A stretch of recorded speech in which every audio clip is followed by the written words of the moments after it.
RoX-TV.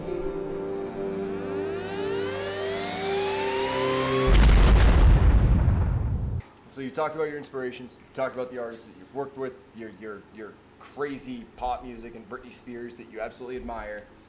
If you could collab with anybody, dead or alive, who would it be? Jimmy Hendrix. That would be an insane show. Yeah, man. Like, just to me, the skill level of like where he was, and how he plays is just absolutely, just it's always boggled my mind. It's always boggled my mind. It's just like I like watch video and I listen to Hendrix and it's like, oh my goodness. And then for the hook on the song, I would love Whitney Houston. Another one. To me, when she sings, it's always so effortless. You would swear that it's coming from somewhere else. That's like how effortless Whitney Houston made it. Like, she would be smiling and hitting these crazy notes, and you're like, where in the fuck is that coming from? How in your little body are you producing this sound? It's insane, but it's great. So it would be Hendrix and Whitney Houston for me. Yeah, man. You've talked about that, and one of the things that I wonder is maybe she was a ventriloquist. I'm telling you, she was. That woman was amazing. And going back to the HOK and looking at the future of the R.O.C, can we expect an HOK tour in the future? Probably not. I would say maybe like spot dates, but for us, well, listen to me. I can't say no, because with them, no, we're not doing no tour. And then next thing you know, B, can you want to do this tour? HOK. And then it's like, fuck, I lied to the people. So I don't know. But in typical MNE style, you never know. You never know what could pop up. It's just the way it runs, which is awesome, because you don't, you never know. You never know. It's unpredictable over there. Unpredictable. So, being in HOK, doing all these projects, what is the one song that, like, somebody who's never heard you before, what would you suggest they listen to as from your playlist, your songs? What would be their first introduction to the R.O.C? What would you say? HOK, probably like Nosferatu. I like that track. That's pretty hot. So, you mean just me? No, both. Okay, both. So yeah, I would say yeah. If somebody wanted to get into HOK, listen to Nosferatu, the OG version. The OG version, not the one that was on, I think, the Rewind and Remix. Homecoming. Rewind, and, Homebound. The first three, or Homebound. I'm sorry, Homebound. Was it on Homebound? Is that what it was on? Nosferatu? I don't remember. I'm sorry, I don't remember. But Nosferatu for HOK. As far as R.O.C, that's a hard one. Because again, my music is so eclectic. I don't know. Every album, everything is so vast. It's so different vibe, and that's what makes the talent separate. Like I said, he's not Twisted. He's not Boondocks. He's not any of. Right, but I am them. Right. In a sense, it's crazy like that. I'm not them, but I am them. It's like I'm a piece of like all of this stuff. And like from a fan just finding him like exposed would be right. good. Hell No shows like such a right. drastic Oh Hell No, because of different collabs that he's done, and it's just you get like all his styles on one album, which is unlike Digital Voodoo, where you still have that same feel, but it's still the same feel going in that as an album. Oh Hell No and Exposed really shows a totally different side. Yeah, it's totally different, and of course it's older. Yeah, you're talking Exposed was '96, and Oh Hell No was 2006. 10-year gap between the two. He always likes to put out albums 10 years apart. I know. It's just me. It takes. I know I'm slow. I think I'm it's so 10 years slow. for digital too. 10, 11. 11 yep, years. 11 years for Digital Voodoo. So yeah, I'm slow. So, but hopefully, I won't. No, not hopefully. I won't make Nobody wait that long. I should have something coming next year. Next year, for early sure. part next So yeah. So when it comes to like different fan bases, things like that, it's like, well, I prefer pop music. Oh, then I recommend these 3 songs from the R.O.C. I like that hard rock stuff. Right. Here, listen to this from the Yeah. R.O.C. and then it'll generate it's from all always these different fan bases. Absolutely, it's always all over the place. And I know like sometimes that might not be a good thing, but for me, I don't care.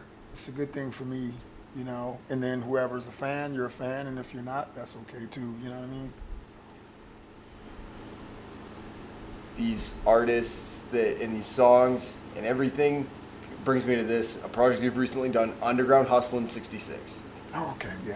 That had to have been an experience hosting that. What are some of the songs that you really enjoy off that album? What was it like working with all these different artists from all around the country, quite possibly all around the world? Yeah, it was definitely different for me. It's definitely an experience, and there's, you know, quite a few of the artists that I actually got to, you know, do records with on that album, which was great. But again, for me, hosting, you know, kind of hosting a mixtape, it was definitely different. And then, you know, with the whole artwork thing, with the superheroes, and it was just blew me away. You know, when they, you know, sent me the image. So I sent him the image. He sent me an image of me being Incredible Hulk, and it was just like, whoa! I was just so crazy excited. I was like, this is awesome. I'm the Incredible Hulk. It was nuts. But that was definitely an awesome experience, you know, doing that thing. And then they got the trading cards with it, and oh my goodness, what an awesome idea, awesome project. And I think the next one they have a Ritz, and everything is like 8-bit or something. Like, man, it's nuts. It's nuts. Great job that they're doing. It's awesome. Full Glass is a brilliant mind. He really Absolutely. is. Will he kills sits there, it. He'll work with you like, if you don't like this, like he'll Right. turn around.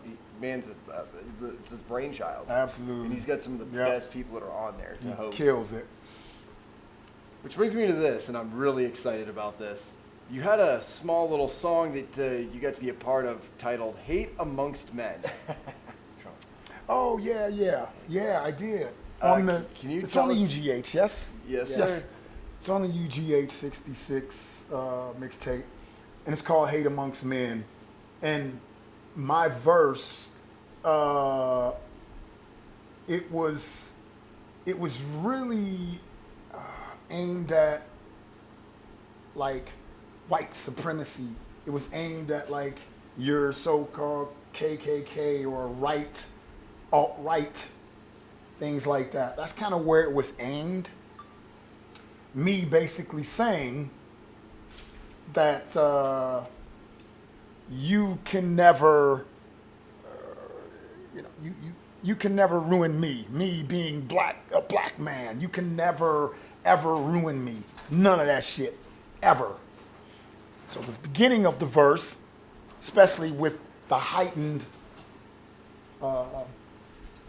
whatever you want to call it, hate of nowadays with our current president. Of course, he's our president, people. And no matter if you want him or don't, he's your president. Same thing with Barack. If you wanted him or you didn't, I don't give a shit. He was your president. My verse starts out, blow your Trump bit, is what it says. And that's kind of what that little thing was. So it pissed a lot of people off. And I wanted to do that for the simple fact, that's how you weed people out. The ones that would get upset about something that small, those are the ones you don't want as fans. Those are the ones you don't want following your social medias because they keep tabs on you. Those are the people who like to kind of fuck up your flow, you know what I'm saying? So those people, I'm glad that they like reared their head. Yeah, fuck that guy, fuck R.O.C, fuck that guy. I'm glad because it helps weed these people out. People, I'll never listen to you again. Trust me, I don't think you ever listened to me in the first place. It's a fair point. You haven't. And Henry Rollins, he's a man I respect. He says, Henry, you know yes. what? He's not the president that we need, but he's No. the one that we deserve. But he's absolutely. And people say, well, what do you mean Trump should be the president? Think about it. What is he doing?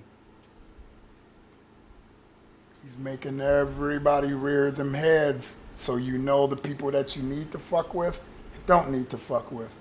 Best president ever. Now motherfuckers ain't hiding. I like it. So now I can see ya.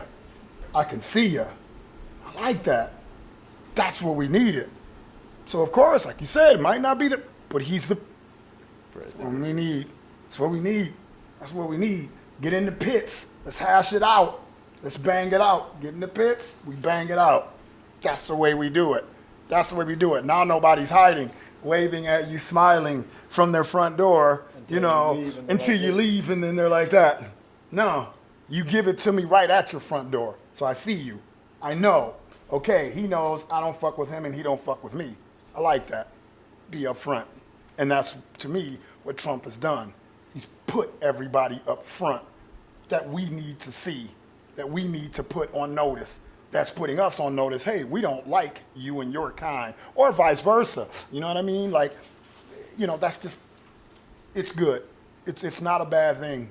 It's not a bad thing, and we have to embrace that shit, and we just ride it. We embrace it and we ride that shit out. So then, our next president, whoever that may be, I don't know if it's going to be Trump, because I'm sure the polls are going to be like, man, people are just going to make sure probably that he ain't president again. But whoever it is, hopefully, they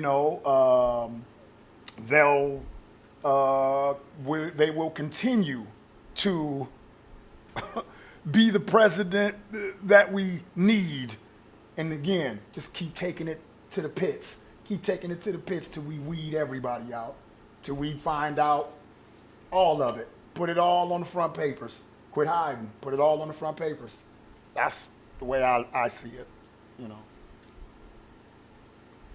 When you did that track and I listened to it, it brought me back to like that those punk rock days. It really did. And what inspired me, like punk music inspired me. The old school hip hop inspired me, like the R.O.C. you've spoken of.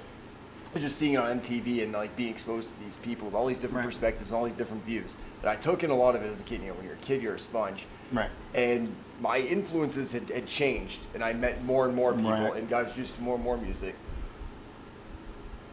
When I look for advice, I look for artists like that. I look for all these different groups, all these different brands of music, all these different idealists and these people that have their own philosophies. What is your advice for up-and-coming artists or people that just want to strive and do well in life and make something of themselves? For me, what I would tell up-and-coming artists, this is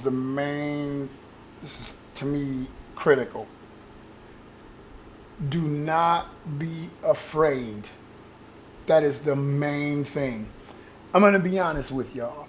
What hindered me throughout my whole career is being literally afraid to, I don't really want to put that out. I don't know. You do stuff? I don't know. Yeah, no, pull that back. So then, next thing you know, oh shit, it's 2 years later. I still haven't put anything out because I'm worried about, I don't know, what are they going to think about me? People might not like it, or they might like, or they might like this too much.